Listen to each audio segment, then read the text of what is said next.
Hey friends, Cherie here. Welcome back to the channel, Gardening at Home with Cherie. Well, in honor of Pollinator Week, I wanted to just share a peek of some of the things that are blooming in my garden that are really attracting lots and lots of pollinators. So in my vegetable garden, I always grow flowers as well, but some of the vegetables that I grow are flowering vegetables. And so this here is called the purple choy-sum, and I'm actually about to harvest this. And if I stay still, you can see pollinators love these blossoms, and they just swarm around them. You see that tiny little beauty? And so they're just buzzing around. I'm gonna be harvesting this later today to eat for lunch. They also love the flowers of this green wave mustard green. I usually let a few of my brassica plants that grow in the spring, I let them go ahead and bolt and flower, generate seeds and drop. And same thing, can you see that little cutie on there? So we want to make sure we have things in the garden that are feeding these pollinators, not just for them to pollinate our plants, but they need pollen so that they can survive and help balance our ecosystem, right? So it's not just about pollination and increasing the yields in our garden, it's about helping these insects survive.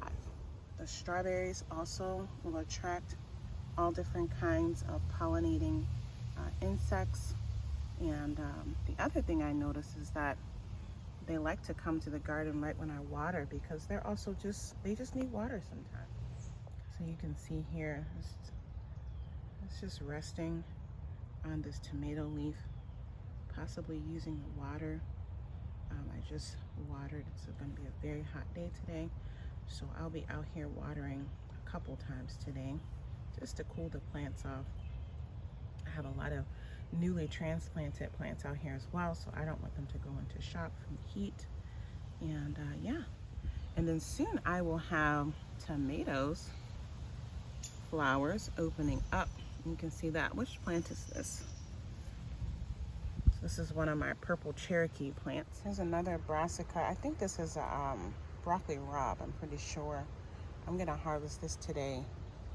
This almost overnight generated these flowers. I was out here yesterday making a note that I was going to harvest it today, but I'm still going to harvest it.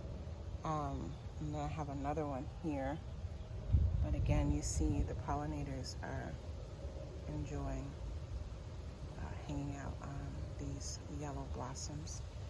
Worst case scenario, I will eat the delicious leaves. And then this French marigold is the first direct seed sown flower that I put out in the garden that has started to bloom. So this is called the Little Hero Fire Marigold.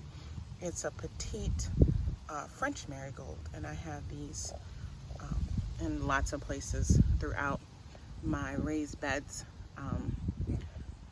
Beautiful little plant. I grew this for the first time last year, and again, saw that it was a very early blooming marigold. It's just June here in Minnesota Zone 4, and so most of my flowers will not, the ones that I direct seed sown, they will not start blooming until into July.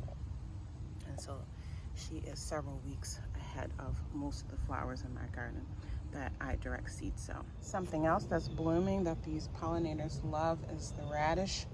This is a Cincinnati radish that I sowed again early in spring directly when I did the marigolds and stuff. I shared a video, so it hasn't been that long ago, but it just got too warm and they started to bolt and did not form any roots. So I will re-sow those again. I grow most of my radishes in the crops that don't want too much heat in the spring and summer in my hillside garden, which is a mostly shady garden. But I put some down here always. I can pickle those seed pods if I want, but mostly I'll just leave this here to bloom. for the pollinators. I actually have some flowers, some perennials that I picked up that I haven't even planted yet, so I got to get those planted. Soon I have black-eyed Susans and echinaceas that will start blooming. This is an echinacea that I sowed last year that came back, and then this is a new plant that I put in this year, also echinacea. And then I have a lot of daylilies here in this back garden that the pollinators love. This is a yellow variety. And so those have started blooming. The dahlia bulbs that I planted about 6 weeks ago, looks like they're gonna start opening up some blooms soon. This is a flower that I grew here last year that I let drop its seeds, and it came back this year. I don't think it's a perennial. I think it's just because of the seeds. I have to look back at my journal to see what that was actually. And then again, I mean, these lilies will really get the big bumblebees and things like that into the garden soon. Because up here I have squash and cucumbers. I have some beans that are going to get planted and other things. And so, you know, probably in about a month, end of July, all the exterior will be filled with blossoms. And so, yeah, the raspberries are setting fruit, and those flowers will also start to draw in a lot of, especially bees, to the garden. And then with all the rain we've been getting, unfortunately, a lot of my peonies, they opened up and then the rain just washed their petals off. But I still have a bunch here in my back garden that have not opened yet. I was gonna take some inside. You can see the raspberries are infiltrating the peony. But I think I'm just gonna leave all the peonies out here just to have some blossoms still going strong outside. So the peppers and things that I put out early set their blossoms and set their fruit. And I think that there's another echinacea that will open soon. And a lot of the other flowers that I directly sowed, you know, they're just starting to leaf out real good. But they will certainly be blooming within the next 3-4 weeks, and there'll be even more flowers to attract the pollinators to my garden. So you can see here, for example, this is a eggplant bed, and then I have basils, lime and lemon basil, which I let those set their flower heads. I have different kinds of zinnias and nasturtium at the corners, and yeah. And so when these 8 eggplants plants, you know, grow and start to bloom, the pollinators will be attracted to their blossoms. But I'm already trying to build an ecosystem here so that the pollinators know, hey, this is your spot to hang out and to live and to take care of things in this garden.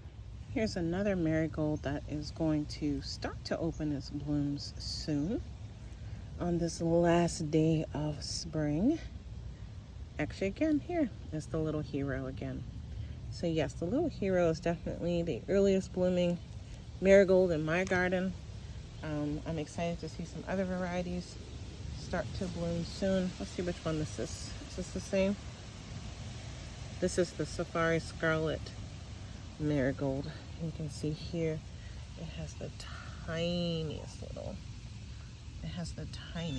bloom starting. So marigolds are deciding to be the first this year. I noticed this Chica Flame Marigold also is just starting to have some bloom heads forming. So we'll see, hopefully within the week, they'll start to open up as well. All right, well, I have some harvesting to do. Seeing lots of strawberries that are gonna go inside with me. And like I said, I'm gonna get those purple choice greens. Oh, look here, I noticed here, My first squash blossoms are forming. Those are the first squash blossoms that I've noticed of the season. So that's exciting. And so yeah, I am really looking forward to seeing more and more blossoms. Oh, and look, I didn't even notice this. More tomato varieties are setting little blossoms. Let's see which tomato variety is this. Oh, this is the Sartre Royaloy. This is a beautiful tomato. Oh my goodness. I can't even wait. So anyway, just wanted to pop in, share what's blooming in my garden since it is National Pollinator Week. I'll see y'all back here again soon. Take good care. Bye.